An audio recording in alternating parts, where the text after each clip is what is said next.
Hello guys, welcome back. Now today we have a huge update to announce on the Mitch Marner situation and an offer sheet that might be coming very soon. After months and months of speculation, a Mitch Marner offer sheet could be happening very soon. Now what is the team that will actually offer sheet him, and will Toronto Maple Leafs match that offer? Watch till the end to find out.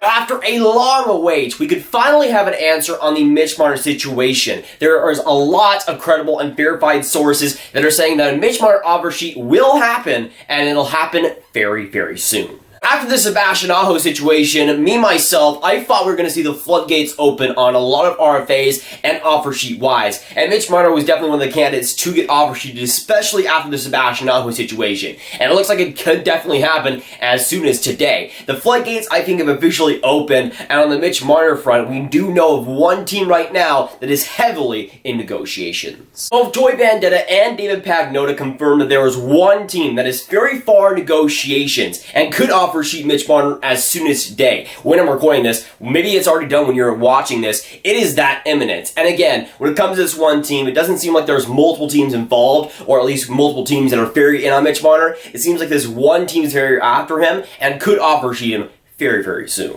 David Pagnotta, who sometimes is a little bit sketchy, but I think for the most part has very reliable sources on the Mitch Marner front. He said that Mitch Marner and his camp is looking for $11.5 million right now, and the Toronto Maple Leafs want to get him down to $10 million. And that seems about right. Obviously, we have the reports that he was looking up towards to $13 million, so that some teams are going to offer him that. That's likely not going to happen whatsoever, but at $11.5 million, I think that is more reasonable for Mitch Marner, obviously, and I think that's more realistic for Mitch Marner in a potential contract, especially if he does end up getting offer sheeted. We also do know that if the offer sheet is $12 million or more, then the Toronto Maple Leafs would have to make a move cap-wise to get that contract, or at least match that kind of offer. So there might be that one team that we just talked about might be offering upwards of $12 million, which if you want the Toronto Maple Leafs to be cap-strapped, if you want them to maybe potentially give you Mitch Marner, that would be the best way to do it, to make sure you just heavily overpay for Mitch Marner in that way. If it's $12 million, I could definitely see the Toronto Maple Leafs considering taking those 4 first-round picks. I think they obviously want to match that offer, whatever it might be, to get Mitch Marner back on the Toronto Maple Leafs, but I think Kyle Dubas might be considering those 4 first-round picks, because let's be honest, that's a pretty good haul for Mitch Marner. Now, Mike Kelly dropped a huge bomb. He's both a good analyst for TSN and NHL Network, who I would assume has very reliable sources. He ended up saying that the New York Islanders might be that one team that we just discussed to be heavily involved in Mitch Marner, and could be the team to offer sheet him as soon as today.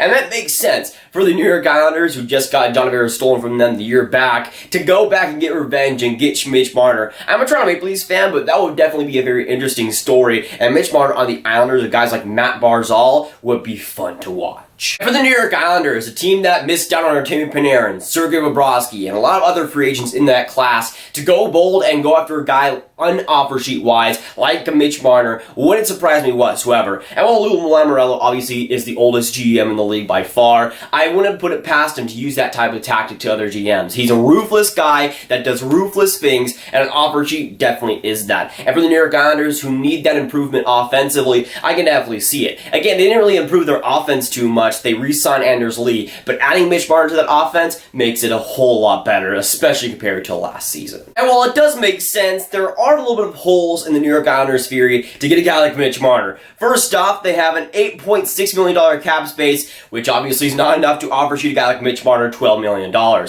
So I would assume they have to make a move there to get something done to actually be able to offer sheet him. Unlike the Montreal Canadiens, they don't have cap space to go after everybody there. Guys like Sebastian Aho, obviously. But for the New York Islanders, again, I see the fit there. If they can get rid of some cap there, it could happen today. They might make a trade, who knows. But the New York Islanders, again, being ruthless and going after Mitch Marner, especially after the Leafs stole John Tavares in free agency, I could definitely see that happening, and man, what a story that might be. And from what we've heard in the past couple of days, it doesn't seem like Toronto and Mitch Marner are close negotiations whatsoever. Again, that $1.5 million difference, Toronto wanting $10 million, Mitch Marner wanting $11.5 million, that is a huge divide, and from what we've seen so far, it doesn't seem like the term on those guys are really close whatsoever too. Mitch Marner wants 5 years, while the Toronto Maple Leafs want that long-term deal, more 7 or 8 years, and that is definitely respectable. Again, there's a big divide on the $1 million mark and the year mark, and that could be a big opportunity for a team, again, like the New York Islanders, to swoop in and get him, especially if they are willing to give up those 4 first-round picks, and I think Toronto would be happy to take that over. Especially if the New York Islanders are able to make cap space, and they're able to go over to $12 million,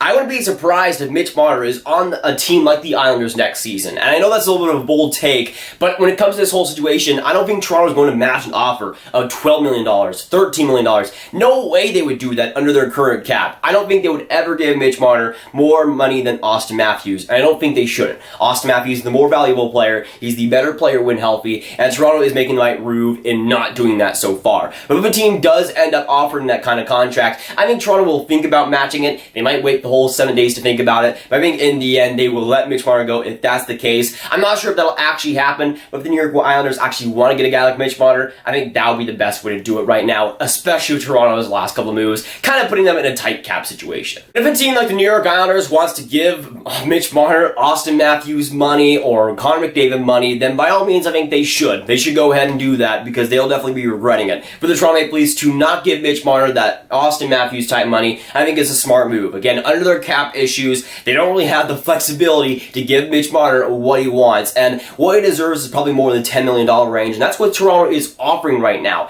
And if Mitch Marner doesn't want to be a Toronto Maple Leaf, then he cannot sign that contract and go to the New York Islanders. And I think it might actually happen. The New York Islanders, again, are a good bet. There are some other teams that could be in that conversation that have that cap space, but I think the New York Islanders are almost a perfect fit for him, and the story as well would just be perfect. And I think especially in the next couple of days, we will see an offer sheet on Mitch Marner. Again, I think the floodgates have opened on him. I think the possibility is very real. Is it 100%? Is it 100% going to happen? Of course not. But is it very likely to happen? I think so. And especially today, tomorrow, whatever it might be, I think we will see an offer sheet on Mitch Marner, and it will be very soon. But of course, with this video, I need to hear your guys' thoughts down in the comments down below. So let me know, what do you think about this Mitch Marner situation and the new updates on him? What do you think about the New York Islanders potentially offer sheeting him? And of course, the question on you, do you think Mitch Marner will get offer sheeted, or do you think he'll stay with Toronto? But if you guys want some more Grav videos just like this one, you can click on this card right here to watch my video on Mitch Marner, and if the Toronto Maple Leafs should let him go. But that'll be it for today, guys. If you guys enjoy, make sure you hit that like button, hit that subscribe button, and hit that notification bell if you haven't already. Again, comment down below your thoughts on this whole entire Mitch Marner situation. I'll see you guys next video or stream. Goodbye.